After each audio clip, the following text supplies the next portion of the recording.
Welcome to the Coastin With Quayz series, where I hit the road for a coaster-packed adventure across North America. Ride along as I conquer record-breaking roller coasters, explore new parks, and earn new coaster credits.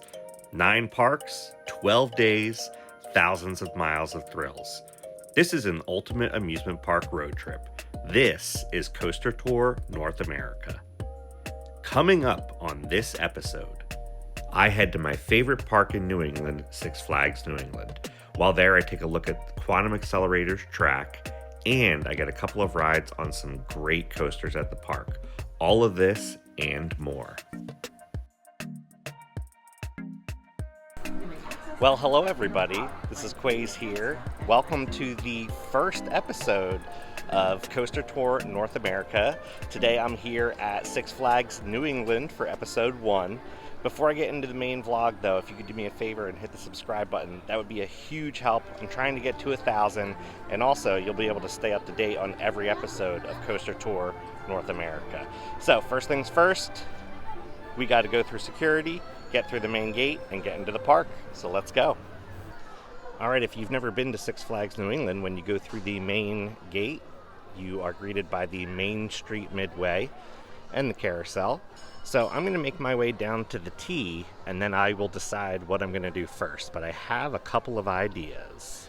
Alright, I wanted to take a quick look at the map because Quantum Accelerator is listed and shown as new, but if you did not know, it was delayed until 2026. So I think when I start, I'm going to check out the wooden roller coaster Thunderbolt, see if there's any lines on that. If it's not too bad, I'll get a ride on that. And then I want to go take a look at Quantum Accelerator and then hit up Wicked Cyclone. So that's going to be the first course of action today. I got here at 1:30 today, which is a little bit later than I was expecting to get here. I have to leave at about 6:30 to get to my next destination. So hopefully I will be able to fit in everything that I want to fit in today. The last couple times I was here, it was a weekend day, so there was long lines. Today is a Monday, so fingers crossed it's not too busy. Just from a first glance, it doesn't look as busy as it did the last couple times that I was here.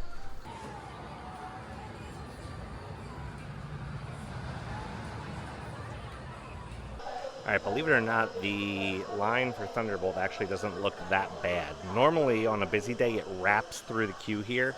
So I think I'm actually going to get in line and get a ride, first ride of the day.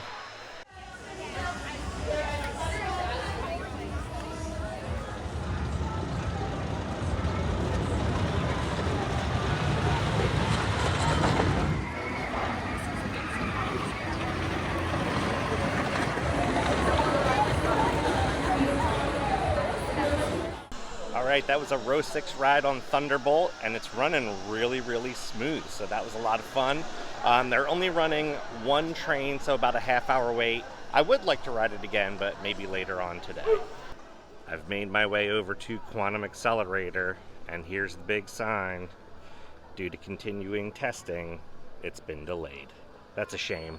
Honestly, the main reason I came to this park on this trip was to get this new credit, but this just gives me another excuse to come back next year.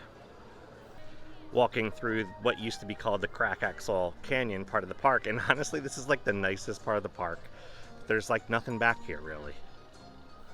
If Quantum Accelerator was running, obviously that would be the main thing from this part of the park. So once that opens next year, that will bring a lot of foot traffic over here to this area, which will be really good.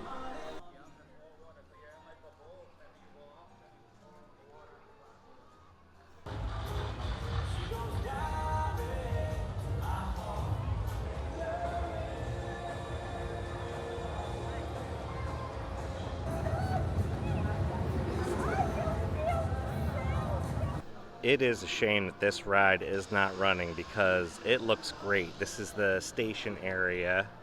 They have a train on the storage track, it looks like, with some dummies in it. So I would have loved to have been a fly on the wall in the room when they decided to close this thing, because I would really love to know what the reason behind closing it is. It looks great in this area. What's interesting is that if you look at different parts of the track, there's very visible wear on it. So Something must be going on with these trains. If you've heard anything that I am missing here, let me know in the comments. Well, I was a little bit skeptical about Quantum Accelerator. Being a family coaster in a park that already has a few family coasters, I thought this was just kind of lackluster looking. But now that I'm here walking around it, it actually looks like it's going to be a lot of fun. So hopefully they figure it out, and next year, Quantum Accelerator, I will see ya. I'm right by the Vekoma Boomerang flashback, so I think I'm going to get a quick ride on that since there's not a long wait.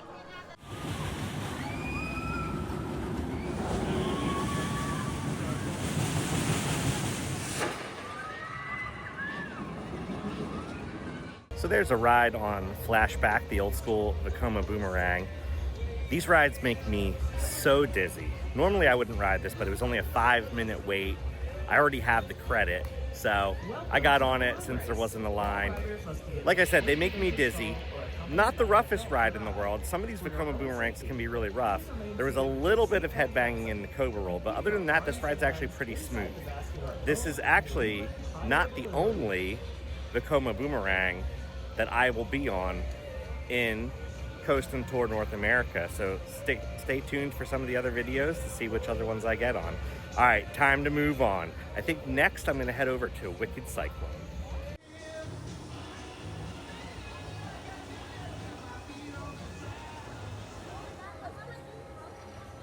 So if you come to the back end of the park here, past Flashback, you get to Wicked Cyclone. So let's get on that awesome RMC hybrid.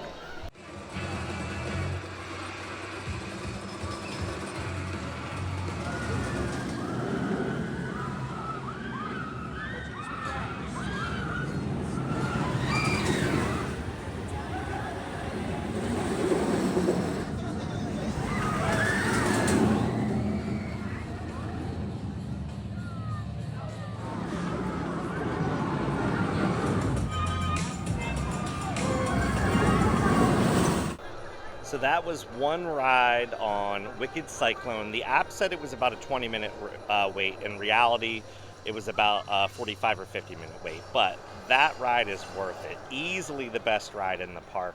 If I'm being totally honest with you, it might be my favorite RMC. I don't know, Hakuge is like really good, but the airtime on Hakuge is like twice as powerful as this. The airtime on this, there is a lot of ejector, but it's much more comfortable. It's really well balanced. It's got a little bit of floater airtime, a ton of ejector airtime, some good laterals, some great floaty inversions. So really, really good RMC.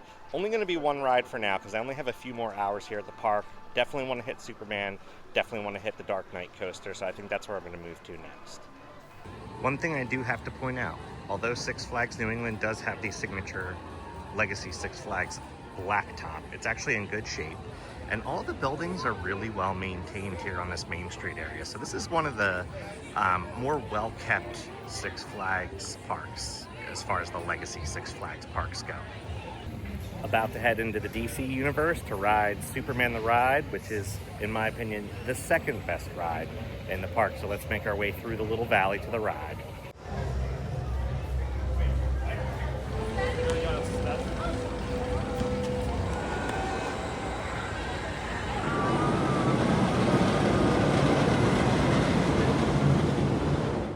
I've made it to Superman the Ride. The app says it's only a 25-minute wait. If that is accurate, then I will get 2 rides.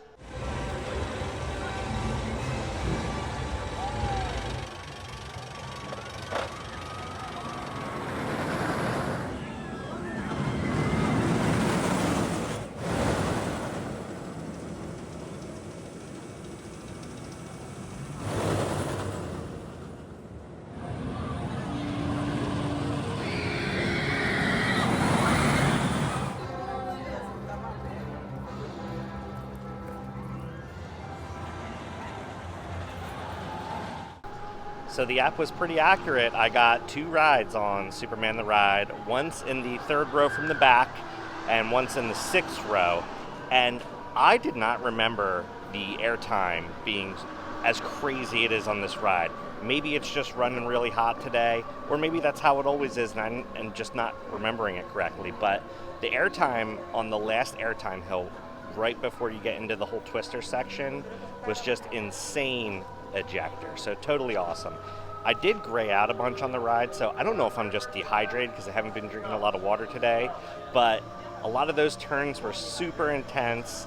Really, really great ride. Intamin knows how to make a roller coaster, so my number 2 here at Six Flags New England. Now that I've finished on Superman, I'm going to make my way over towards the Gotham City part of the park, and we have the Gotham City Gauntlet over here, as well as Catwoman's Whip. I think I'm going to skip those two today. They're fun enough rides, but I only have about an hour and a half left here in this park. I've made it to Gotham City. Joker is not running today. I'm not mad about that, except for the fact that Joker takes a lot of people out of lines for other rides, and now they're in the regular ride lines, so got to deal with that.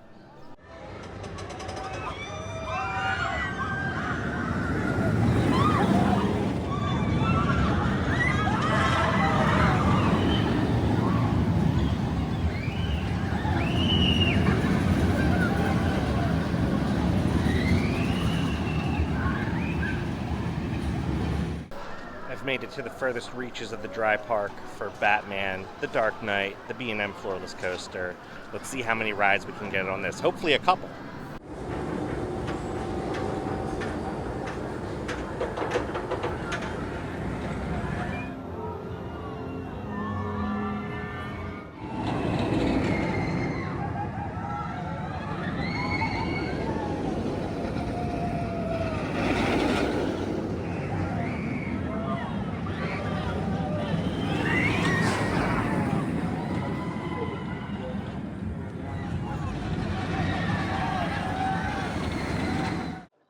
Well, the plan was 2 rides, but I did get 1 ride on Batman the Dark Knight. It's just a little bit too long of a wait for me to wait for another ride, but that is a fun B&M Floorless Coaster. I always say that that ride kind of combines like some of my favorite parts of many different B&M Floorless Coasters. Like it's got the drop of Medusa, it's got the turnaround of Dominator, it's got like the compactness of Hydra. So it's a lot of fun. I think my favorite part about it is the pacing. It never seems to let up, and I think that's because it doesn't have a mid-course brake run. So overall, this is a pretty decent ride. It's definitely the number 3 in the park behind Wicked Cyclone and Superman.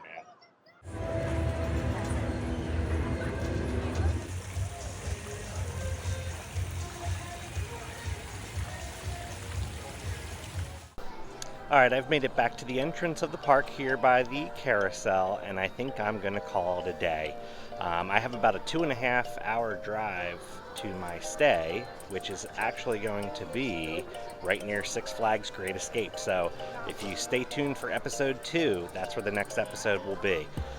Today was a pretty good day. I mean, overall, I would say lines weren't too bad. Ride ops were a little bit slow, but that's okay. I got on everything that I wanted to get on. The only icing on the cake would have been if I would have been able to get on Quantum Accelerator, but we'll have to wait until next year. So that's going to do it here for today at Six Flags New England. So until next time, keep on coasting.